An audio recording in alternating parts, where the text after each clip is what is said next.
I want to dive into like what comes after closing. I think a lot of us think about sales management and becoming a sales manager, but I think inevitably you'll grow into becoming a sales manager by becoming an asset. And so what I mean by being an asset is like being a closer is one thing, but can you come with the understanding of how to build out a funnel, how to identify marketing issues before the team recognizes that, how to recognize how you can help improve the team and be a leader within and kind of play like a backseat leader where like you're growing the team from the back and then inevitably you will grow into a sales manager.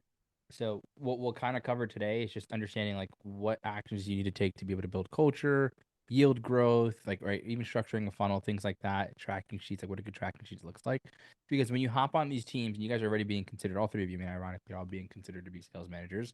But it's like, what do you guys need as far as like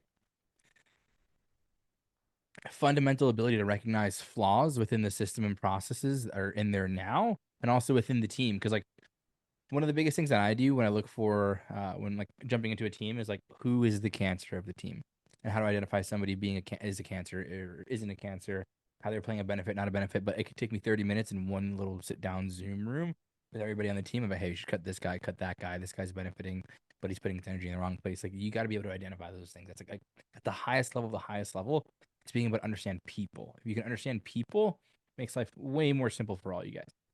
I'll show you. Like, there's one thing that I do with every single team I jump into. Every, is this these 12 questions? I'll send it to you guys in the chat so you guys have this. This actually came from a book called Sales Management Simplified. Probably one of the best books I've ever read on sales management. I mean, I'm not going to read it word for word, but I mean, you guys can see like what does it feel like to be part of the sales team's company? Is it high performing? Why or why not? Overall vibe. Like, they're not super high level questions, but like what I always look at is like if like I look at like on a scale of 10, right? If it's like or well, let's do scale of 13 because there's 13 questions. Or technically there's 14 because there's why or why not, but whatever. 14, 13 questions. If you're above 50% in terms of positivity and in responses, then great, cool. Your team's probably pretty decent. But like let's say like you're getting like 20, 30% scores on like the entirety of the team, there's a problem there. A major problem. And that's gonna I always say like the biggest things with any of the teams that you're on, right? For not just you guys, but with anybody watching this as well. It's like it comes from the top down. And so if the leader is poor, the teams need poor. You can't expect it to grow from the bottom up. It doesn't work that way. It's not how sales management works and how sales works. It comes from the top down. Um, any questions on this so far, guys? Like with what I'm explaining here, this is like one of the most fundamental things, like simple things that you can do to revamp and flip it upside down and get it to where you want to be.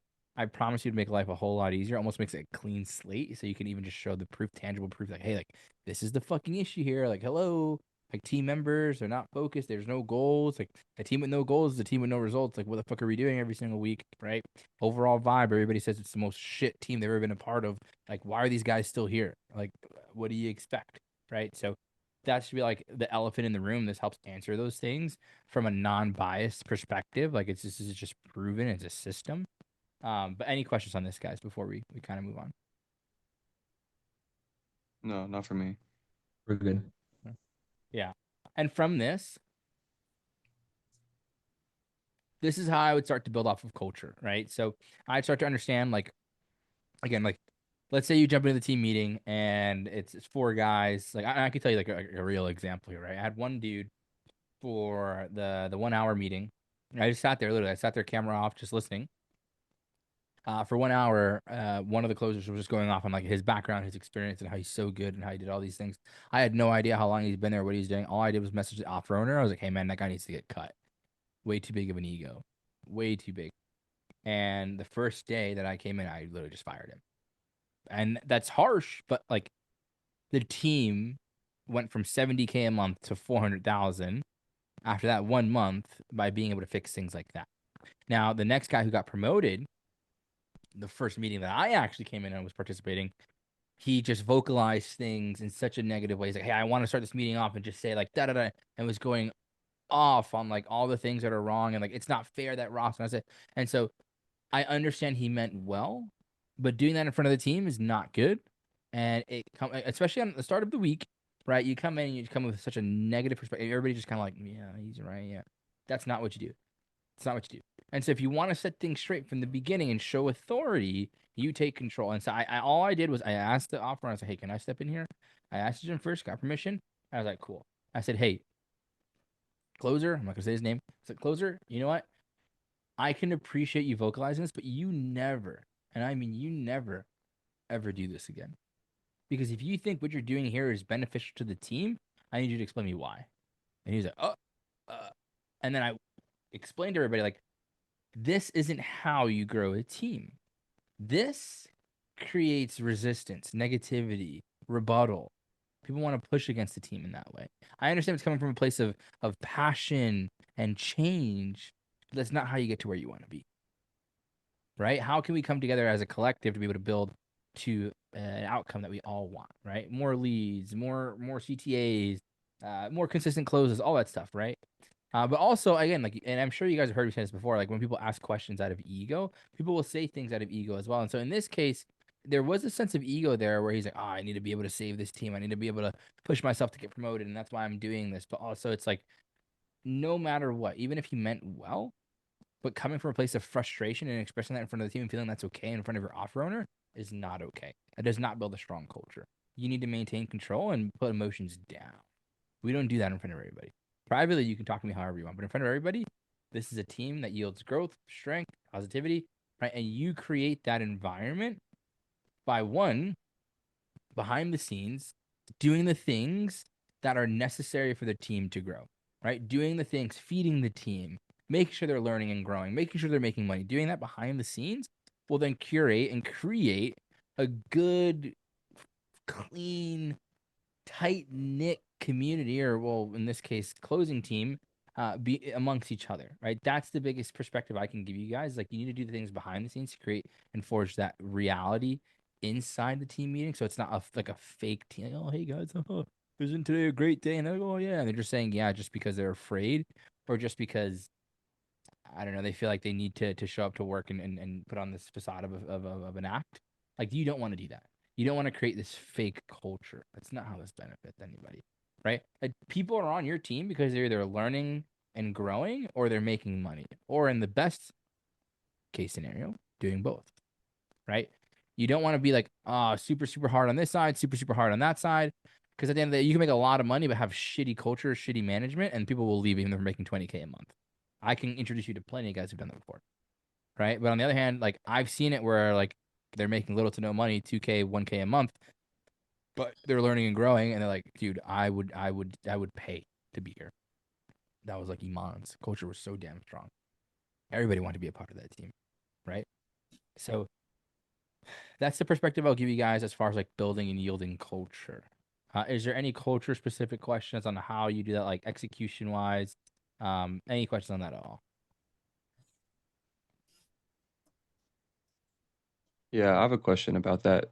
So you mentioned like building up that culture, that positivity compared to like what you mentioned, that example you gave about being very negative or just saying negative things. So going about that, like practically on team meetings with the team, how do you usually kind of create that vibe or that energy where everyone is excited to show up, excited to learn? Like, what does that look like for you? Yeah, great question. So number one is, well, before we even dive into that, let me just ask you this question, Malachi, and this is only because you asked me the question. Do you understand Mm, why culture is important? Do you guys all understand this? yeah, I believe so. All right, tell me why. What's your opinion on that? I think culture is important because you could be doing the same exact thing, but with a bad culture and a good culture, your perspective on what you're doing will be a lot different. So you'll want to work, you'll want to hustle, you'll want to make more money, or you'll want to put in the work because you are happy to, rather than feeling like you have to, or feeling like there isn't that it's like you're scared that you are going to get fired. Like you want to have your guys wanting to work. That's kind of essentially what I think of it as. Yeah, I think you're in the right stratosphere. Like, the best perspective I can give you is like, if during high or low times, Mm, regardless of the circumstances, people will push for you. Like, they will die for you. They will move for you. They will move mountains, right?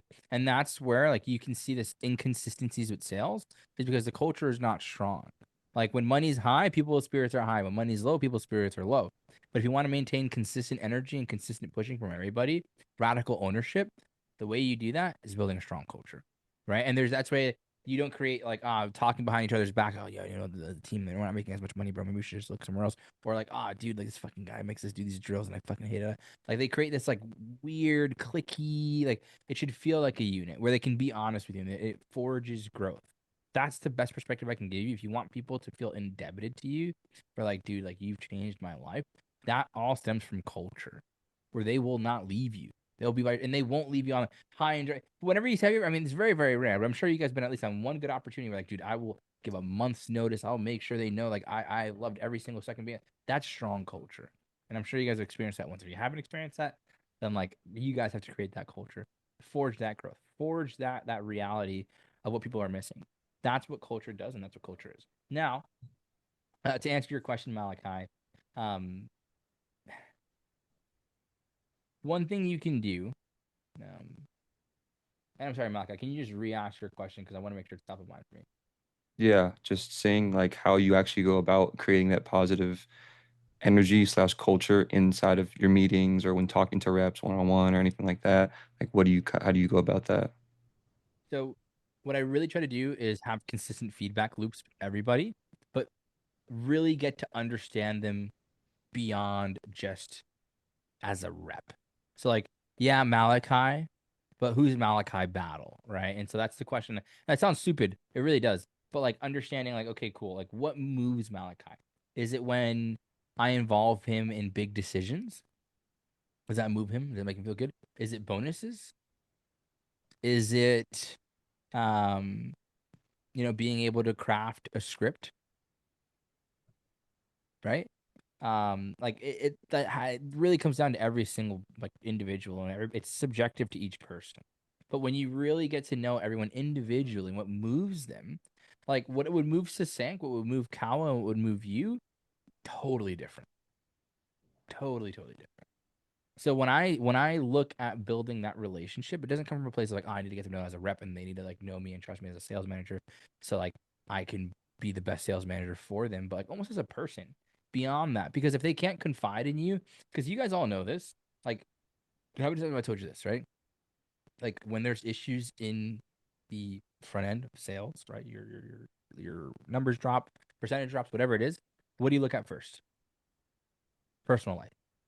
And if they can't open up about that with you, you're never going to understand what's going on. And then when they just randomly quit on you because of like whatever random reason, and they have no respect to be able to tell you why, it's because you didn't know them as an individual. You just knew them as a rep.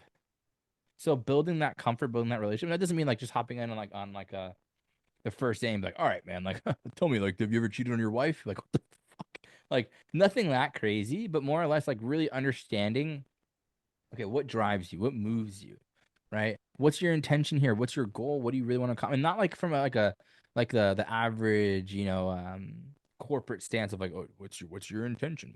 What's your goal? What are you looking to accomplish with being at this company? Like, why us? Like, not like that, but more from a place because again, we're all human, you know that.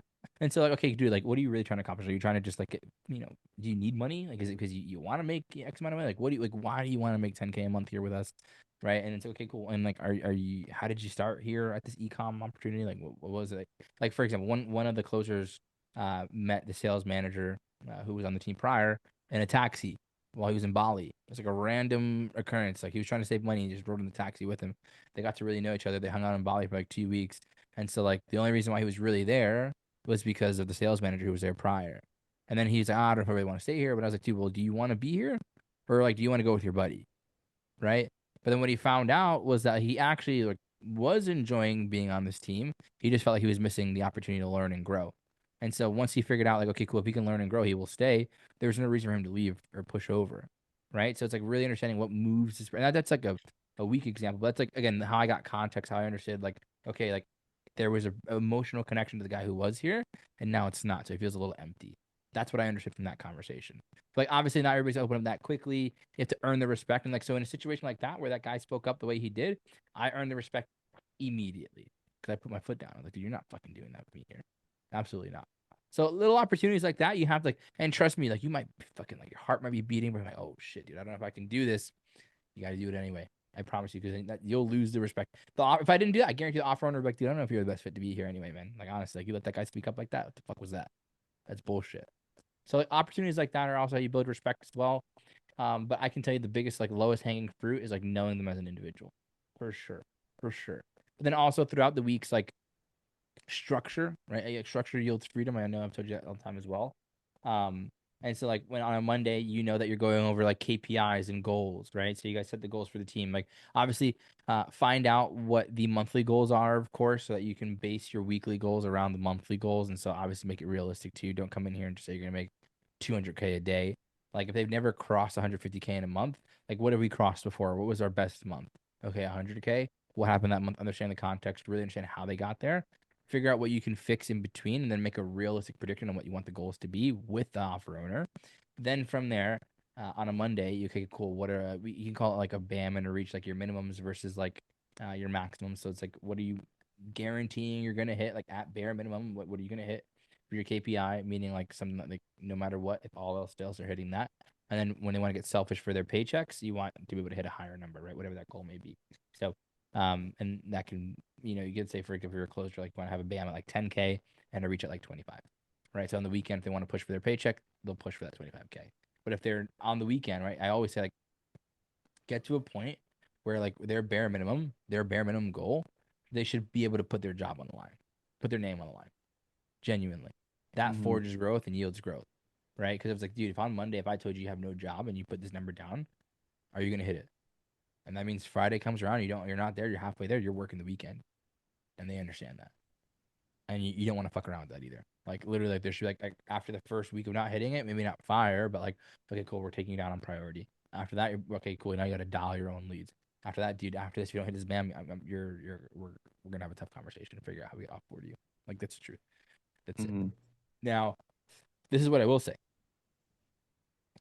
You build this appreciation, but also like the lack of a better term, like no fuck around perspective when there's public recognition, private correction, but then public shame. What does that mean? Public recognition, wins, celebrate, great job, blah, blah, blah, build camaraderie, right? So, like, Mondays are tactical, Tuesdays are tacticals, Wednesdays tactical, Thursdays tactical, right? And tactical in different ways. Like, Mondays are KPIs and goals, Tuesday might be a call review for a setter, Wednesday might be like a midweek stat check going over, even cross checking between setters and closures and where discrepancies have happened for like unqualified and qualified leads. Thursdays, maybe a closer call review. And then come Friday, you guys give praise, shout people out, wins, go over all that stuff. We can dive deeper on that on another day. But as far as like that's public recognition goes, it's obvious. Private correction means like, hey, like Sasank, like, hey, like let's have a one-on-one this week. Let's talk about what you did on this call. But hey, man, like, on this call, don't really like what you did here, just because that doesn't really represent the company very, very well. Like, I mean, dude, you literally just said you're gonna give him half off when we don't even do that. Like, I don't even know how you did that. But, like, whatever. Regardless, man, like unacceptable. Do not do that. But then public shame in the sense like, hey, dude, Sasank didn't finish out his KPI, or let's say Kawa, whatever. Kawa didn't finish out his KPI. I don't want to keep picking on Sasank. Let's say Kawa didn't finish his KPI numbers and he didn't finish his tracking sheet. But like, hey, Kawa, um, horrible job not filling out your tracking sheet, better not happen again. And then like I would make everybody comment like clown face underneath it. Like everybody comment a clown face. And then dude, that makes you feel like you might think that sounds so silly, but I promise you guys like, oh shit, I will never do that again. Like it will never happen. Dude, I'm telling you. And if it happens again, dude, I will literally fire you. I do not care. Like I do not care. Game over, dude. All right, bro. See you later. Because if you can't even do your own tracking sheet, dude, like you will never be the best. Like understand that if you have the best closer on your team and they're closing at like a 58% close rate, 70% close rate, but they can't even do their end of day report, they're not that good.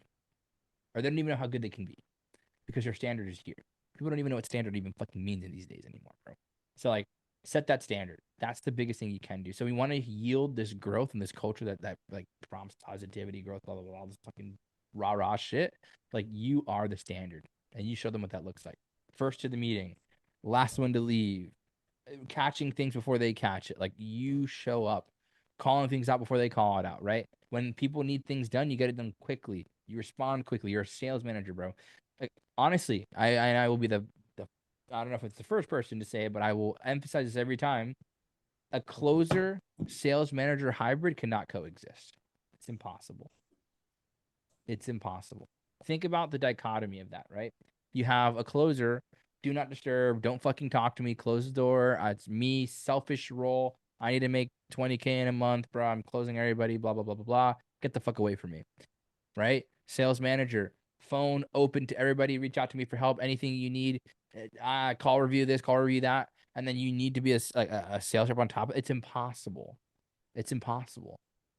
It just will never, ever work long term. Like, if you want, I mean, you're better off, dude, commit to a sales manager, commit. Like, stop trying to hold on. Like, and this is for off-road owners, this is for even your off-road owners. Dude, tell them straight. Like, they can't coexist. If you have like a ramp up stage where, like, okay, you can do like one coaching call a week, and then you ramp up to from being a closer to a sales manager, so you have like some proof under your belt or whatever it is, then sure, okay, fine, that's understandable. But like, they can't coexist long term. It will never work. Malachi, does that answer your question? And any other questions based off that response? No, that answers my question. I was curious, what if you're a sales manager taking like limited calls, like just a couple calls, just to like get in the field, I guess. I don't know. Long term, it won't work. Like, Yeah, just like I said, like couple call, like a week. You're just like, all right, I'm just gonna hop on calls yeah, this if you're week. ramping up and like, oh, hey guys, this is how I close these deals for Yeah, yeah, sure. exactly. Like, I think it's good to have that proof, but I don't think everybody needs to be a closer. Like, this idea that you have to be a closer before being a sales manager. Like, if you've been a closer for the last 5, 6, 7 years, and now you're ready to be a sales manager, like, there's a benefit in doing it for like a week, 2 weeks, maybe even a month tops.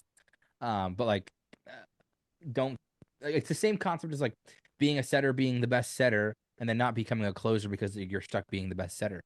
Like, if you Mm. become the best closer, why would they move you up to a sales manager? Like, that doesn't make any sense. But like, I understand the idea of having the proof to be able to, like, I've been a sales director before and I had to do that before. That's at Viral Coach, and that's why it made sense to me.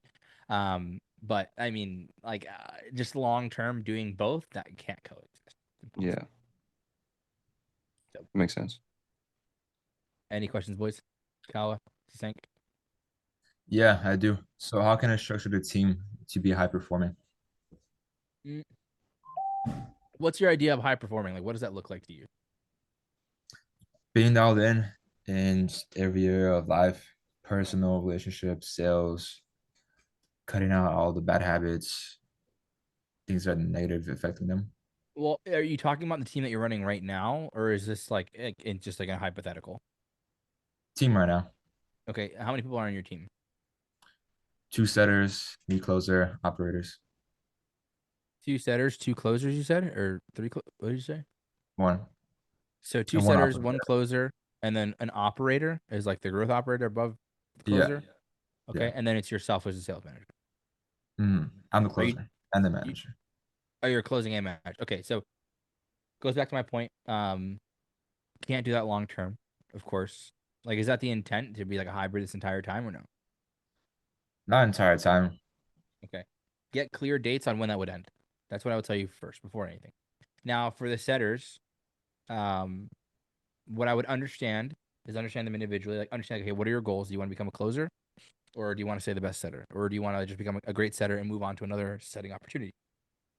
Understand that. Understand what rewards really moves them. What kind of praise moves them? Is it recognition in front of the offer owner? Is it recognition in private? Is it just a little like, hey man, great work this week? Okay, understand what really moves these guys, right? If you can understand that, then that's like half the battle. Now understand again, even like the internal side, like, okay, what are some of the things that they feel hold them back from being an old version of themselves? Like when I would tell you that saying I've told you this before, Kyle, like you kill the boy to become the man, right? And so like what is holding you back to remain that boy that's holding you back from being the best version of yourself? And you'll never become a closer until we kill those things to help them understand that. And so how can we change that? And one of the best things you can do is like that one model that we use for our company, the 12-week year. Like if you can start to live by that and teach that to your guys, what do you want to accomplish this year? Okay, cool. Let's break that down into 12 weeks, right? And so if you break that down into 12 weeks, what is the outcome going to be, right? So you want to be a closer within 12 weeks. Also, don't forget you can humble these guys as well. But hey, man, I'm going to tell you right now, unrealistic to think you'd be a closer in 12 weeks with no experience. Unrealistic to think. If you think it's unrealistic. Now, if they've been there for 6 months, they have closing experience, sales experience, whatever it is, and they hey, want to be a closer in 12 weeks, and that's something that's actually realistic, like cool, let's make that happen. Build that 12-week model based on their goals and what they want to accomplish. Send that to them and have them execute every single week on those things. If they're not even executing on it, then I will tell you right now, they have no opportunity to become that. And so if 2 weeks go by and they haven't done it, hey man, I'm just gonna let you know now, like you're not gonna become a closer. Best of luck. Let's make you the best setter right now. But like I'm not saying, not saying goodbye, but more like let's just, best of luck on becoming closer in the future, but like let's just focus on being the best setter for now because right now I just don't think you're ready for it. And that'll humble them again. And then if he shows you otherwise, then cool, give him another opportunity. But other than that, I wouldn't do so. Right? Those are little subtle things that, like, again, if they don't do great things early on, they're not going to do great things later. I promise you that right now. Like it does. Why? Why would they need punishment to then grow? Doesn't make any sense to me. Like they need to forge a standard or have the standard from within. And if they don't understand what standard means, it's how can we teach them, show them, and then build that growth from within. Like, that's the question we need to ask ourselves. But you also have to ask them as well. So that's what I would do to really forge that growth. Like again, like it's kind of repeating what I've said earlier, but that's what I would do in your unique scenario right now, right? Understanding those things specifically. And then also some things I always tell you guys, it's like the vision and the alignment for what they want to accomplish, right? So like if you can align the company's vision, right, direction and where you guys are going with what they want to accomplish, right? That is where it starts to feel like a mesh.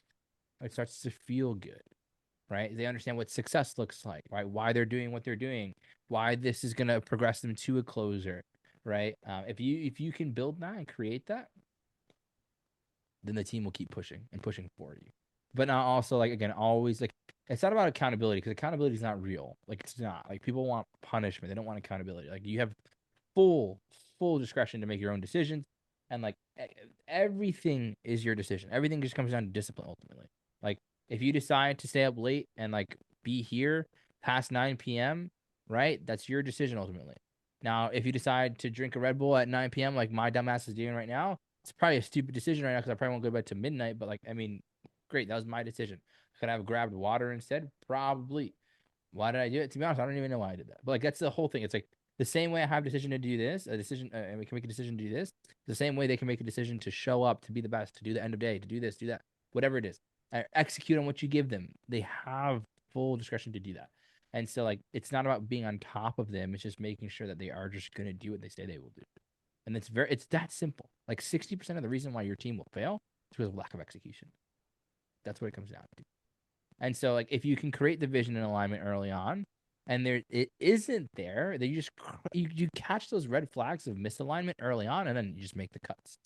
That's what I would do with you right now, Cal. With those two guys on your team, make the cuts if necessary, but make sure it aligns with what you're. And granted, if you don't know what the vision and alignment looks like, then that's another conversation for another time. I have to figure that out first. But that's what I would do with you. Any questions on that? No. Any questions on your side, Succinct? Yeah, not really. That's fine. And then I guess like beyond like culture, I'm sure, like, I mean that pretty much explains everything as far as like the structure of like your week and what that would look like, at least briefly. Now moving on to like I don't know what the fuck you want to call it, operational excellence, right? You want operations to be strong. I mean, if you're gonna do this at scale, for example, like let's say like you become an asset and you want to do this with other teams, you expand from your team to another team, or like let's say like even just having the ability to take this to like your next opportunity, right? Even if it's not doing it for multiple teams, it's just moving on. It's having these SOPs, like copy paste processes in place, right? Like everything from like I don't know, lead intake and qualification down to like weekly, daily huddles, KPI tracking sheets, dashboards. Even if you can show your clients like their LTV of their client, I mean, that's high level shit there, right? But that's the biggest pipeline tracking, like all that stuff is all necessary. I'm not going to go over all of that right now.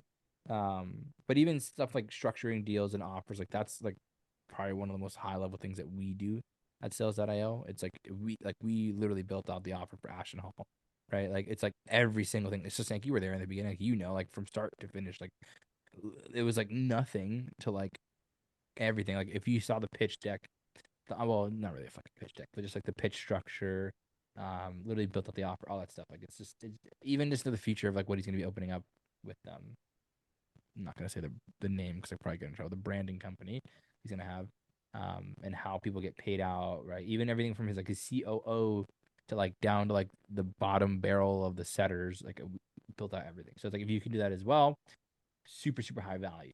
But like as far as like tracking sheets go, right? I'll show you a decent tracking sheet from one of the closers on my team. This is actually a live tracking sheet right now. But show rate, qualified show rate, show to close rate, qualified close rate. This is fucking insane. 76% is insane. But he's talented.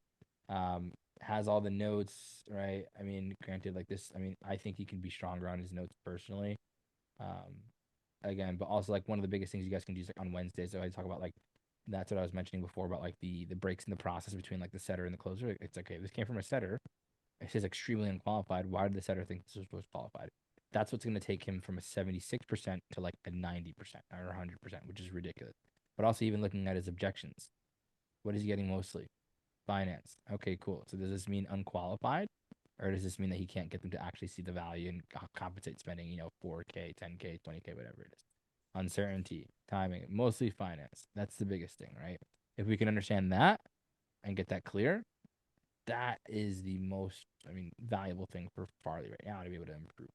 His cash collected, revenue generated, like which shows, if you look at this, what does this mean? Getting a lot of piffs, a lot of piffs, right? Time spent, average call. I think you can cut this down as well from 43. We can get this down to like below 30. Perfect. Qualify. All this is a high level tracking sheet, and this is good shit. Like this is what you want to be able to bring to your teams. If you can create something like this just makes life easy for everybody. Makes life easy for the offer owner. Makes life easy for you. Makes life easy for your closers. Because it feels pretty damn good to see this and be like, okay, decent month, baby, let's go. That feels pretty good. This is what I talk about operational excellence. If you can build stuff like this, this is standard. This is like average for us, right? This could be better.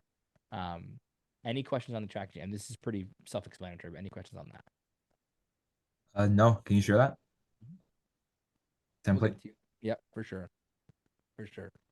And then the last piece, I'll show you guys. Like, this again, really not really operations. Kind of goes down to like pre-offer, but segues into post-op. Like, so it's like just a funnel process. Like, this isn't really sales, but again, if you want to be an asset and a full asset, one of the teams I was a sales director on that actually we're kind of working with him directly on the back end now, is Daniel Isles, our coach. Honestly, most people remember him from like his old videos, like his credit card videos, but the dude is actually super famous. Great guy. Won the school games, and became the viral coach. Like this is actually, I even remember him back in these days, but he's great.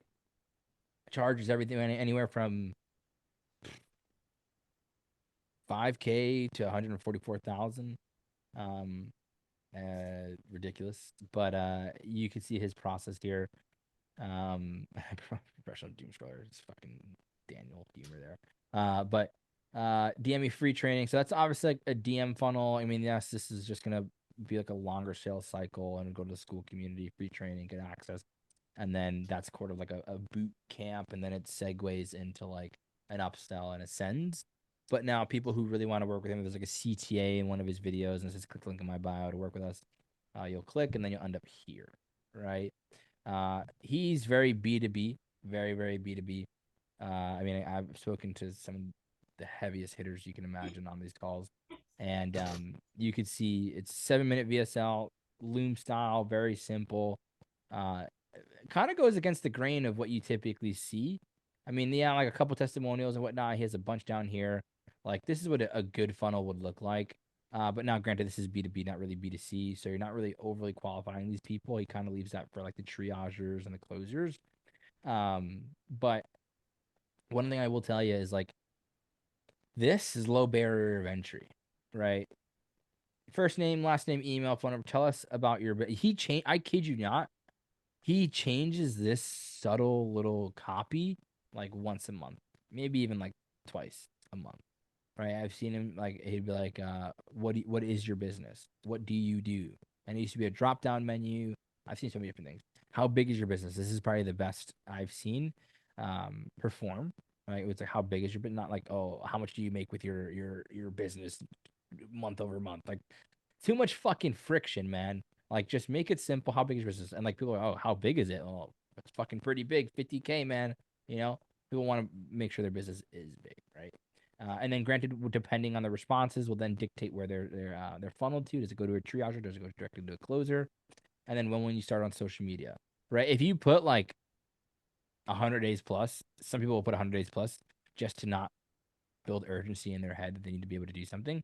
But now, within 30 days or more, again, if this is the case, goes to a triager, right? If this is the case, closer, right? Very simple. And then you book. That's it. It's very simple. All the proof is down here. I actually closed this guy, and he works there now. Actually, funny enough, and it just goes, and like they're good. They're really, really good at what they do. But that's a simple funnel. Like that's something that like I'm not saying to copy this by any means, but like in a B2B setting, this is great. But even in like a B2C setting, you don't want. I've seen so many times you have a funnel and flashy shit and then 37 qualifying questions. Like, dude, don't make it so difficult for these guys to book, man. Like, make it pretty simple. Like, make it where it's okay, cool. This makes sense for me to book. Awesome, right? First name. How familiar are you with ecom? Right. How much are you making currently? Like, if you want to ask that question, or like, are you transitioning from a job, or are you going to be doing this full time? Are you making any money from what you're doing currently? Again, like I would say at max 8 questions. I think people get this misconception that you need to do all the qualifying through here. Like you don't. At the end of this only creates more friction. People will think so hard about these questions sometimes that they're like, oh man, I need to make sure that I'm ready to go. I honestly would rather you be transparent because at one point Daniel said that minimum requirement to get started with us is gonna be 15K.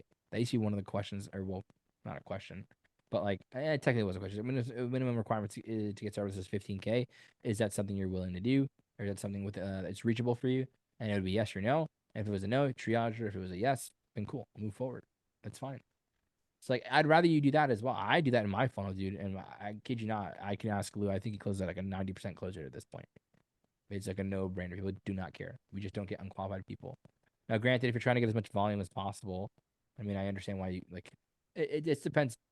I have two perspectives on this, and like, yes, you can push for volume, and this does bring volume, but now you're qualifying on closing calls or triagers. But like on the other hand, like you can do it where you tighten up the funnel and tighten up. Well, this also eliminates people, but this, I mean, again, if the more difficult this is, the less people want to fill this out, and the more people you have drop off. But also how easy it looks. Like even just like for like the naked eye, where it's like, okay, cool, 5 questions, you can see it on your page and you just book. Super simple. You don't overthink it. You'll get a bunch of people, but now granted, the risk is like they will be a little more unqualified, and you have to do more qualifying on your calls. But you can tighten it up a bit. But I still wouldn't do more than 8 questions.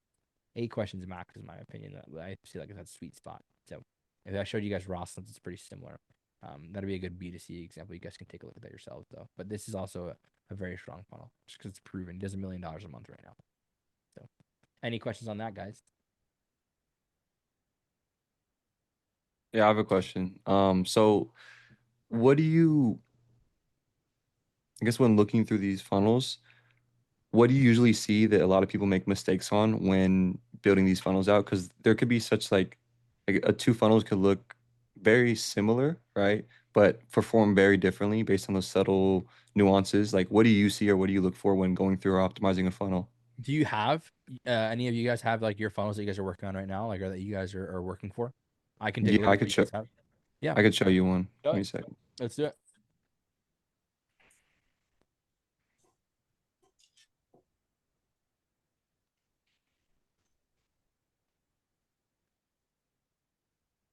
Dude, during these sessions, I want to play music so badly, it's not even funny. I was gonna About to play get some copyrighted, bro. Christmas jazz. Oh, dude, Matthew Mendoza does not care. That guy just throws any fucking song every time. But let's see. Show me what you got. Okay, cool.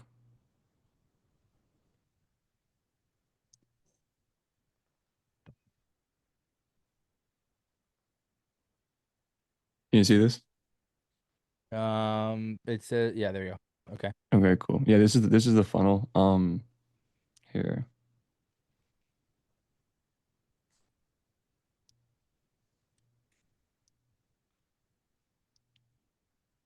Kind of Loom style video. 10 minutes. Yeah, I can check out the actual video after, bro. Yeah. Free discovery call, testimonials. Okay. And click on the book now. Just want to see what it looks like.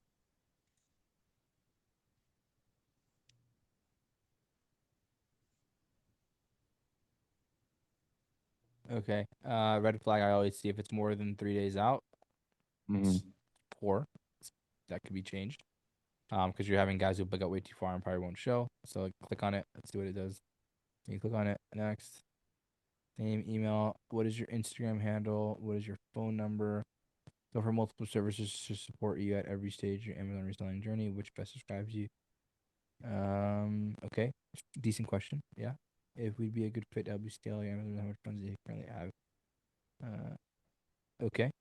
Yeah. Continue. Sole decision maker. Okay. This is not a coaching call. This is a demo call. I'll show you. Okay. Keep it going.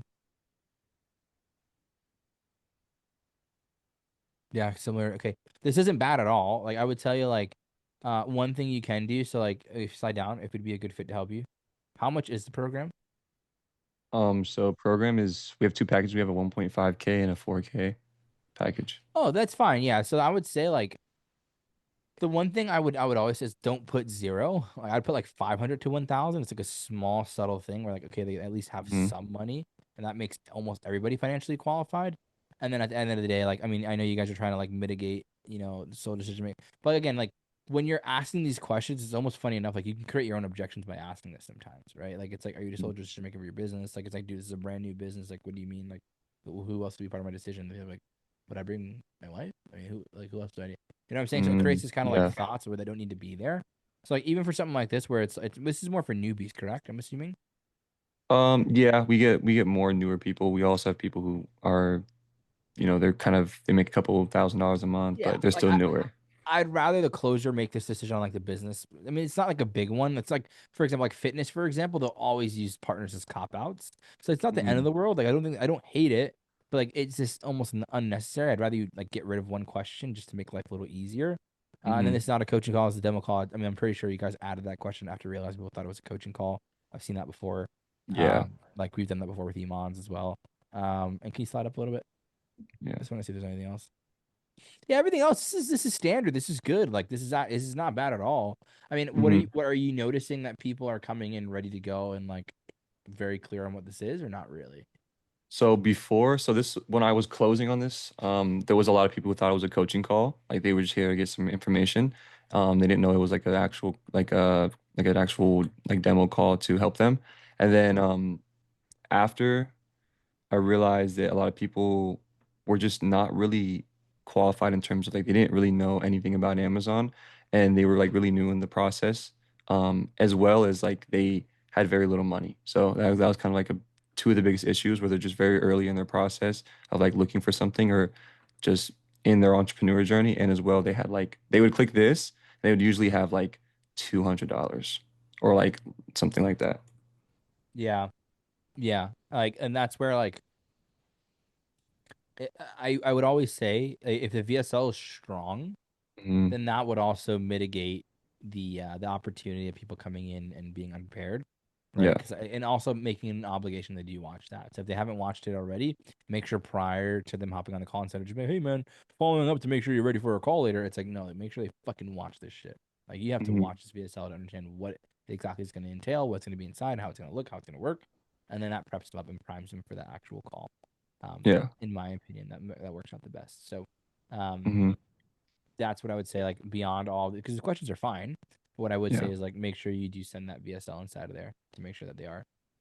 Would it be better to have like a type form to Calendly instead of Calendly with all the questions? I've tested both. Hmm. I personally like the type form Yeah, same. to Calendly with less questions, and I think it yields better results in my opinion. I think the Calendly is. I think the Calendly is a little less resistance.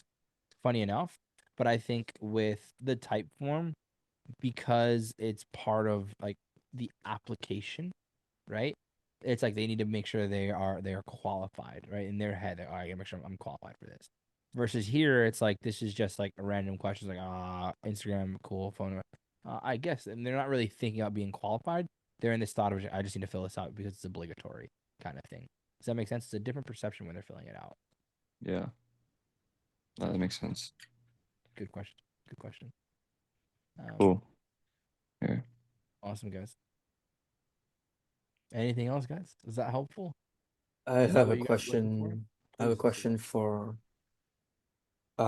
Sunny's offer right now. Mhm. The funnel he's running is a free class, a webinar, and then he actually pitches on the webinar. And people who don't sign up, we collect emails and then we put them through a sequence. And then his idea is like send them to a closer, which is me. And then I like work through those objections and get them in the program. But Mhm. I kind of suggested to him because I've seen Robert Oliver, No. rob the bank, that guy. You've probably Cool seen name. him before. He sells like he exited Genius Brand. He sells like e-com, private label, Show and me, stuff show me, like show me. that. I mean, I could look him up, or Okay. if you want to show me, You've, share. you've definitely seen him before. You've I'd be surprised if you he's haven't. he's like a character. You've definitely seen him. Robbed a bank. That's fucking hilarious. I love it. Let me see.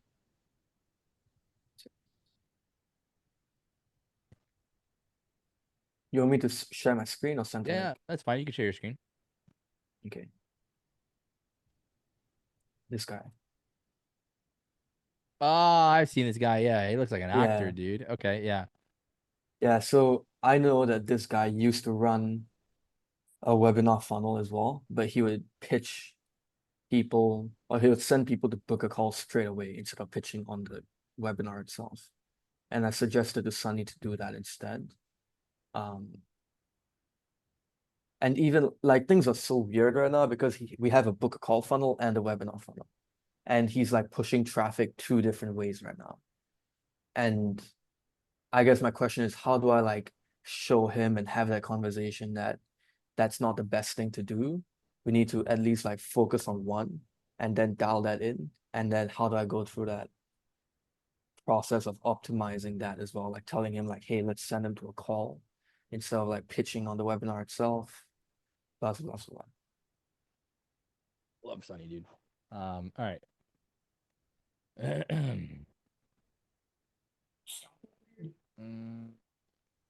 Okay. I'm gonna just take a look at this shit right now. We'll do it. And you know what? We're just sending this fucking video. That's what you should do. So, okay. So let me see if this is. Let me see if it's two different funnels here. So, okay, same funnel as one as other Instagram. From what it looked like. Yep, same funnel. Apply to be a creator. Apply to be a creator. See, this is the book a call link. And But then then on his content, he has everything to like comment CTAs to the DMs, sends them a link for a free class. Go to his reels. Yeah. and he gets decent traffic with that as well. I think we had like 1,000 people sign up for the previous webinar and 300 showed up. But Is only there a got like nurturing process between that, or is it just like, hey, yeah, book? Okay. yeah. But Uh, I don't think they made I think they only made like I only think they got 11 signups or something from that webinar, from pitching on the webinar. And most of it was like the low ticket as well. Just like, yeah. These questions were fucked up and I just made them change it to be what it is right now.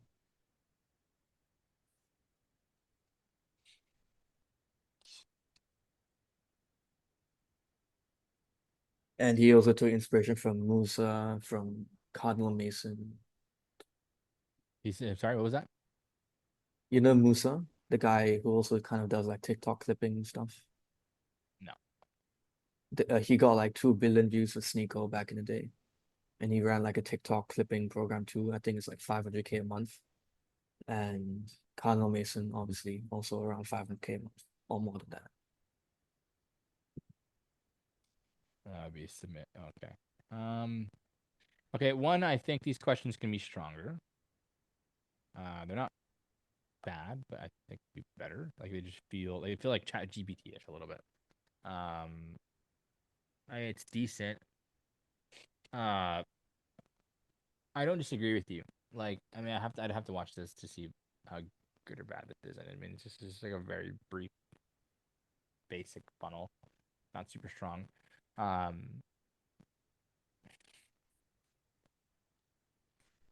The pitching on the call, I can understand, but I would always give an option to book after, like a post booking as well. Like, hey, if you need any more questions answered for yourself, da da da da. Because like Iman would make millions with the checkout cart, but then we would make even more with the book a call. And some guys don't even really need much, but they want to just like get a couple questions answered, and that's it. It's just because they need to be a little bit more bought in or push a little bit more to then be like, oh hell yeah, I'll do this. I'll spend X amount of money. So I think one, having two different funnels is never going to work. Like that just doesn't make any sense. If you're going to commit to one, right? Unless it's like Daniel Isles, where it's like you want the free content kind of thing, and they have like it's almost like a boot camp, and they're like it's a longer ascension process, but inevitably they end up ascending anyway. They're just more bought in. So it's like if you're having a one-time class and it's just like a big fucking pitch, I mean, don't get me wrong, like a one-time event would be great, and you can do something like that. Like Iman would do those like one-time events quarterly, sure, but like everything else should just be to book a call, 100%. So I like, dude, just show him this video. Like I promise you, like just show him this, like let him know, like dude, like go over and switch from having two funnels and two processes to doing one.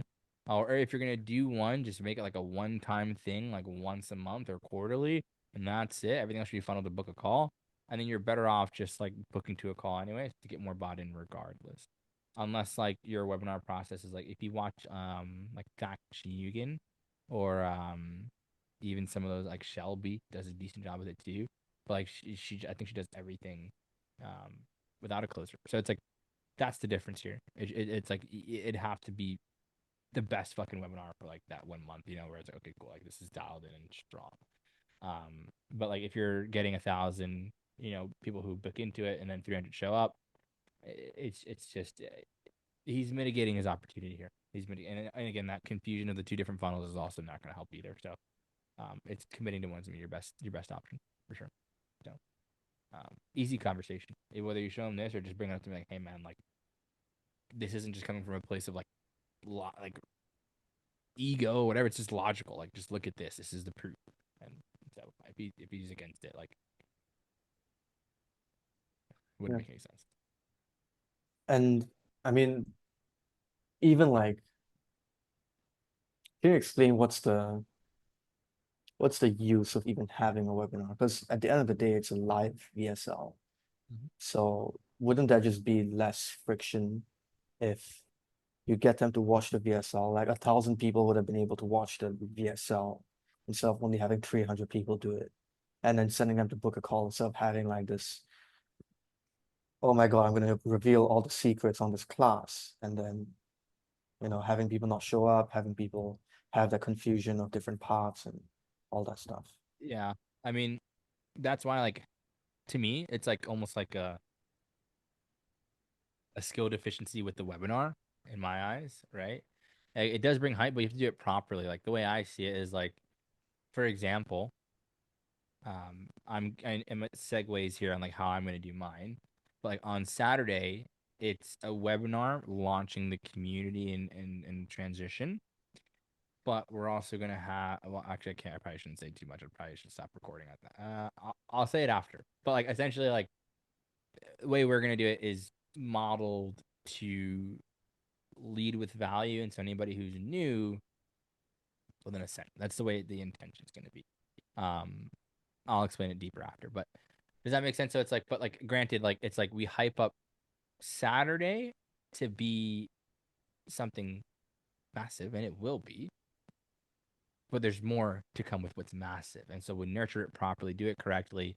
Saturday comes around, it's like, whoa, but then there's also more. And granted, like you can book a call if you want to talk more about it, granted for sure, or like you can go through the process of being nurtured, kind of like similar to Daniel's, where it's like you circle. I'll explain it more, but I don't want to get too much into detail. But yeah, essentially, like if there is a skill deficiency with the webinar side of things, whether it's again, I'd have to see from his nurturing process to how he got the leads to get there, and everything beyond that. Like it's like that's a deeper question. But I think his best bet is to like unless he's mastered the webinar model, stick with book a call. Especially if you're not doing like 500K a month. Like, there's no need to get sexy. Stay simple. It's the best thing you can do for sure. Like I think you can have a better funnel, better VSL, better landing page. That's probably like the lowest hanging fruit for him right now, as opposed to like trying to just follow what works. You know, 'cause it's not in this case, or at least it doesn't seem like it. So, does that make sense? Yeah. Anything else, gentlemen? Can you walk me through your process of building out offers for the people you're partnering with? So I'll give you context, right? I told you on the phone yesterday about the call I had with the Singaporean guy, and he told me that he started it this last week. He had 40 sales calls booked, and he's doing the fulfillment himself because he says that he wants to be in there because you need to like know the tech to know where the opportunity is and where you can like leverage it. Like it makes sense. Then he put $100 price on the call to see like if there's actually still going to be demand and people really want this, and we still have 30, like everyone paid $100, and he doesn't even have an offer in place. It's kind of like, what do you need, and I'll tell you if I can build something out for you. But with AI agents in specific, it's like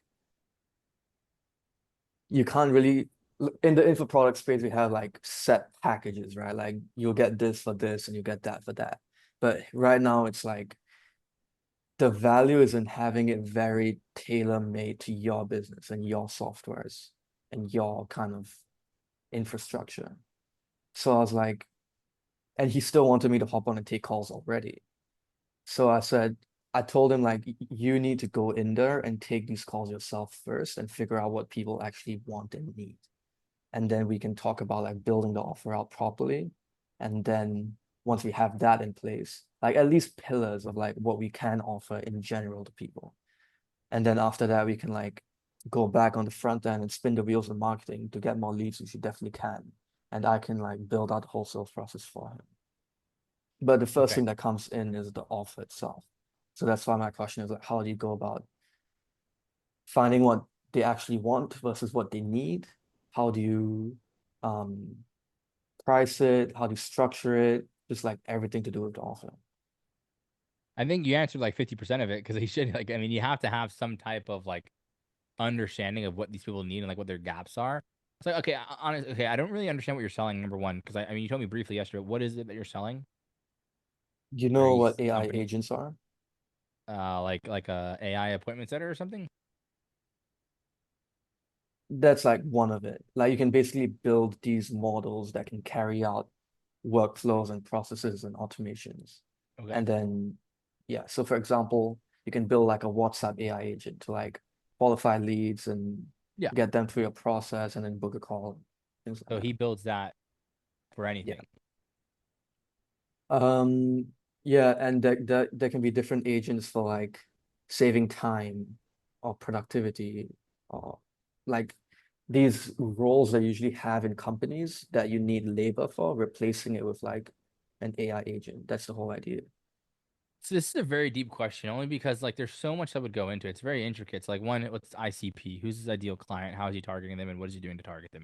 What's the top of funnel content look like? Like you'd have to. Where's his leads coming from, right? Because I know you said Twitter yesterday, and so it's like where we're getting the leads from is very important. The kind of content you're putting out, the ideal client you're trying to reach out to, you, and then from there, like their biggest gaps, and are there different tiers between that, right? And so like it's. I mean, if it was as simple as like for example, if he's general population, right? So like viral coaches was really tough to build as offer initially because it was like he was willing to do anyone and everyone who wanted to just go viral, but then he became viral coach to work with coaches and consultants because it was like, okay, like we need to get a little more specific and granular on like who we're going to help and how we can help them have more of a system or a process. Very, very clear at the end of the day.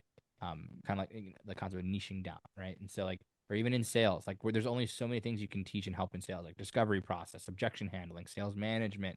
I mean, that's a different realm, but like, even going through just intro rapport and then you talk about high levels of energy, perception, frame control, like those are all higher level things. But granted, very simply, it comes down to like the opportunity and job that you're on, and if you can get placed on an opportunity or like how you get that opportunity in front of you, the skills in between, right? And then after that, like internal work, right? The perception of yourself, that belief. I feel like those are the three most fundamental things in sales that like will move you to be the best, the 1% at that time. But that's very simple because that's what a sales rep is and what it does and what they need. Now, if I was selling like communication and influence, which is what sales fundamentally is below this, which is like AI agents that can help anyone, right? So it's just very general, very broad. The question is, does he want to niche down and get more specific? Like Ashton Hall, he's actually gonna go from being niche down and specific to just doing branding, right? So like on the other hand, it's a matter of like, okay, what are you capable of doing, number one? Because that's the real question. Because if I wasn't able to help people with sales management, then I would never sell that as something that I can do. Now, on the other hand, if it's like the AI agents if he can build anything and anything for anyone, and or if it's something super specific like productivity and time and all that stuff and cutting that down, then are we targeting entrepreneurs and specific people here? Are we not? Right. So like that's what will curate the offer. We got to get a little more specific on who we're going to help and what we're going to do to help them before creating the offer. And so like that's what I would do first before even creating anything. I think you're like a step behind before creating the offer. So get really specific with it. I know it's super, super new. And if you have these answers, then great, I can get more specific with you. But like I would get really clear on that first, because that's when again with Daniel Isles, he made that shift to coaches and consultants. Like that was because he realized, okay, cool, general sometimes it doesn't work. I can't just help garbage men or like, like waste management or recycling companies. It just doesn't make any sense. Like, yeah, we can do that, but like it's a very different business model. They're not gonna have people who are just buying with one click or just clicking into a funnel. Like it doesn't work that way. It's a little different. So in this case, like get really clear on the offering and what he's going to be doing in general, what he actually can do. Because if he can help anybody and everyone, then you can do general and broad. But it's like, how broad do you want to go? And is that really going to target like everybody? Because AI is so broad and big. But like when you think about like the sales AIs that are out there now, like people are doing like appointment setting AI or like closing AI, right? And it's like they're kind of specific in a weird way where it's like, okay, cool, like I mean, it's appointment setters who are dialing, not really like DM setters, right? And so it's, or if it's like, if it's the closing one, at least the one that I saw, it was more of like a closing with intuition and not using like tactics. That's what the guy was saying. And so like, it's understanding who it's specifically targeted to, and like that still resonates with a specific type of closer. Like some closers are like, oh, what the fuck is intuition closing? I don't know what the fuck that means. I close like a fucking I follow my framework, you know what I'm saying? So it might not resonate with those people. So really understand like what he's going to be selling exactly first before curating and creating that offer. Based on that, that's what would give you more context. All I would find is like the lowest hanging fruit of like the three biggest things that you find as most. I listed 10 things typically, the three most valuable that you bring. And so like for an Ashton with remotecoaches.io, it was the placement of the reps, right? The branding templates, and then one-on-ones with Ashton. That's why he was able to charge as much as he was. That's what the value perception was. Now, granted, so many other things that come with it, like PDFs, SOPs, all this other stuff, but that's not what the most like highest leverage value opportunity for people who are going to be coming in would actually be, right? And so like that's what I would do is like as soon as I get clear on that, I would then build based on those the highest leverage things, the top three most valuable things in your opinion. And then from there, or at least in not even your opinion, at least in the opinion of like your ICP or the people who are working with you already, and then build off of that just to make it easy. Does that make sense? That was a lot. Yeah, makes sense. We can work more on it when you get more information if you have it. But if you have it, send it to me. I mean, again, this will end up being like a 2-hour call if we go over it now. If you have it though, like send me it through text, then we can just cover it after and just get more specific together. Sure. Any other questions? Go ahead. Also, when you're acting as more like an operator instead of like a sales manager, like doing it for multiple offers. Mm-hmm. How do you structure deals? Like we touched on it yesterday, but like more specifically, like how much is like a stretch or like a reach when you're going for rev and equity, and how much is like, Yeah. you know, It's dude, it's so subjective. Like I have it where um I won't share my models, but I'll bring it up for you and I'll break it down. You have 3 models. And I'll get really specific. So I have one that we charge a flat rate, 5 figures, right? Which includes everything from placements, sales coaching, scaling, strategy, all that. Then we have one that's very hands off. That's between um, you know, 25K, 6 figures. And then with like some big brands, you could just do like a rev share model, like I was telling you yesterday. But ideally, like you could also just do like an upfront fee and a percentage. That's what I've done most of the time, where it's just like a simple upfront fee and then percentage of revenue off the top line rev. Simplest thing to do as well. But like depending on where they're at, like if they're really like, you're doing everything, building out fulfillment, offer, all that stuff, I would go for like 40%, dude. And that sounds crazy. I know it does, but like, what the fuck else are they doing besides posting content for you? Like nothing. So don't be afraid. Don't be afraid to charge what you're worth. That's what I would say. And you all know pricing is subjective, bro. Emotional decision making processes still compensate logically. So yep, got it. anything else, gentlemen? Yeah. How can I be a better leader? That was broad.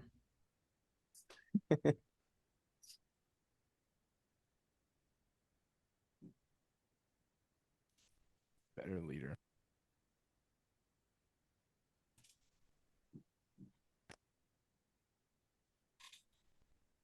Do you think you're already a leader? Yeah. How do you judge that? Shit, that's a good question. Like how to judge myself or being a leader in general? How do you judge that you're a good leader? Like, how do you make that decision in your brain that you're a good leader? Yeah. Well, I always go above and beyond for my offers. I always try to make other people better, whether it's in my offer or outside of my offer. That's one part. What else? Taking a lot of initiative. What do you think you need to get better at to be a better leader? What was the question? What do you think you need to get better at to be a better leader? Like in your opinion right now.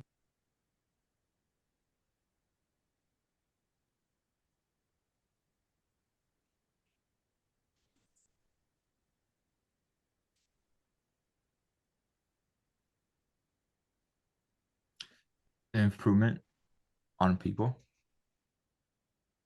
Improvement on people? and improving on myself. What does that mean? Like improvement on Like people? improving, helping people improve themselves. Okay. Um,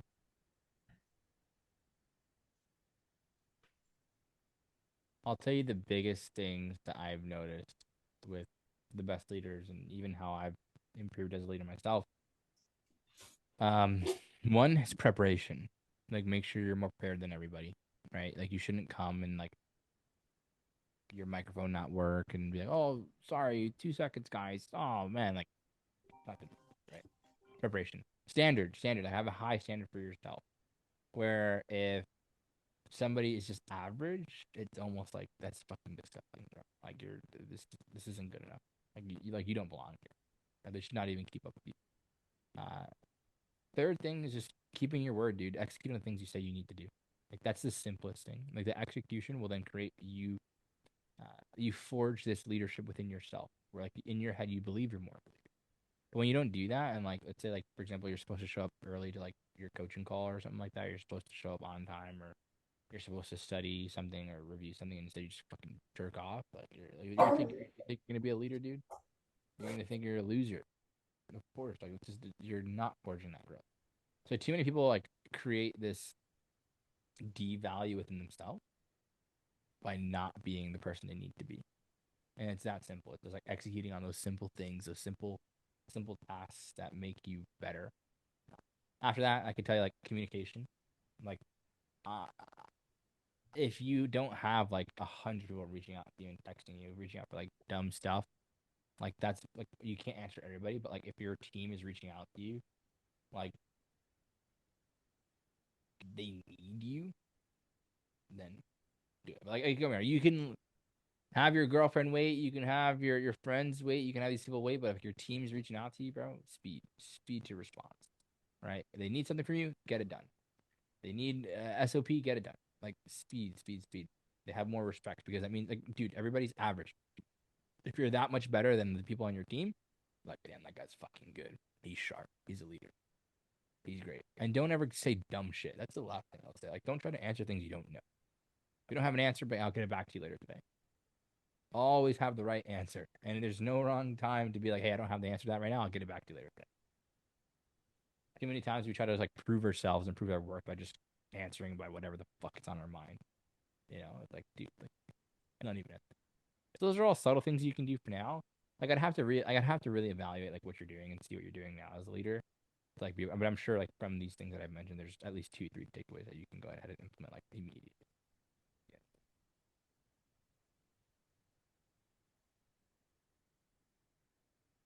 Yeah. Anything else?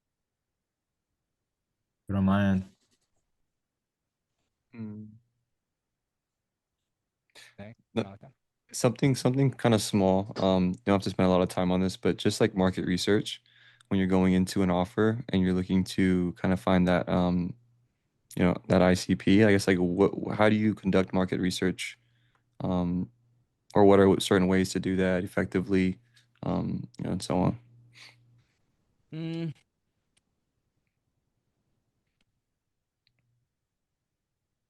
So okay, so when you say market research, do you mean like for an opportunity that's being crafted from scratch, or do you mean like on an opportunity that's already established and it's just like dialing in your ICP a little bit better? The second one, so yeah, an opportunity that's already established. For things like that, uh, I mean, one thing I will tell you,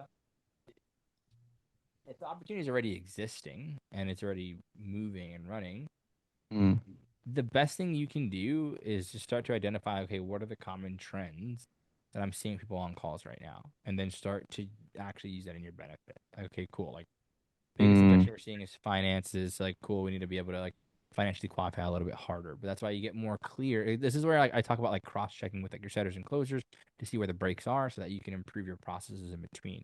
It's not really about like market research. It's more or less like understanding where your breaks in your processes are, so you can improve your process from there.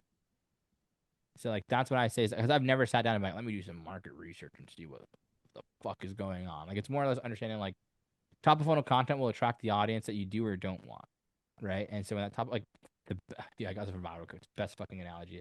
If your free content is better than your competitor's free content, in turn, the audience is going to think that your paid content is better as well. That's how simple it works. That's exactly how it works. So whenever you see, like, you guys can think of it yourselves. Like whenever you watch some sales content, you're like, damn, this guy's fucking good, bro. What the hell does this guy do? Who is this? You know? And you'll go check out their shit. Like, ah, man, like maybe I might buy this guy's program one day. Holy cow, this guy! And you keep watching their stuff. Like it nurtures you, but because their content is that fucking good, and that's how it works. So it's like that's what I mean here. Like that's the best kind of like quote unquote market research is like really trying to understand like your market and why they're coming this way. But like the simplest thing to understand is like your top of funnel content is the biggest reason for people who are coming in the way they are, and then how you're being perceived as well as like how they show up. Like you're dictating their behavior and their environment before they show up to your call. And like where they're are they warm audience? Are they coming from YouTube? They watch like a bunch of your videos? Are they coming from one Facebook ad? Right? Like is either colder? Like understanding all those things play a big factor too. So it's really being aware of like your traffic and your leads and how they're coming in and what they're coming and how they're showing up. And again, also having like a shit closer plays a big factor there too, because it's like, hey man, how can I help you today? They're like, what the fuck? You can't help me, bro. I'm helping you, bro. The hell we doing? You're like, what? What are we doing here? You know, so whatever. That's just silly shit. But like, um, that's what I mean. It's like that's the best kind of like quote unquote market research I would do is like understanding the kind of traffic we're getting and how we can either improve or maintain, not maintain, but like keep the audience that we're coming in, right? Keep that traffic. Hmm. Yeah, that makes sense. I mean, so I mean, essentially using those closing calls as research itself, like market research, essentially, just kind of going off that, optimizing from there. For sure. For sure. Yeah. Anything else? Can we go like more tactical, like literally like the processes that when you come into a company, you just drop them in there, like mural boards or like things that you have built out, SOPs, things like that. I'd have I to need clear 2 out some Red Bulls. information on them. Yeah, I'd have to. No, I'd be able to do it, but I'd have to clear out the information on there. I'd be sharing like internal info. That's probably get me in trouble. So can't do that just yet. We can have another call where we go over that stuff for sure. So fine. Cool. Awesome, guys. Cool. Anything else?